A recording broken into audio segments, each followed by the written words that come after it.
Brand Analytics, here's where you dump in the group of ASINs off the front page. So one quick way you can do this is you can go back to Keyword Dominator and just open up a new sheet, or actually I'm just gonna file import, and then I'm gonna open up I like the list format, which is this one.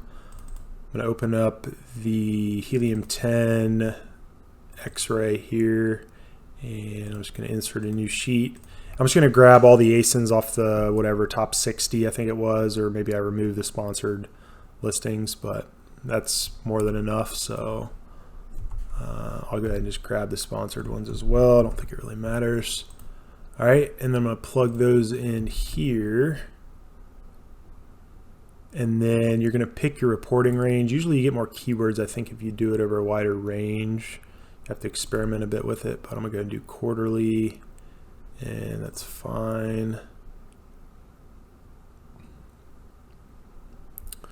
All right, and then you're just going to download that as a CSV.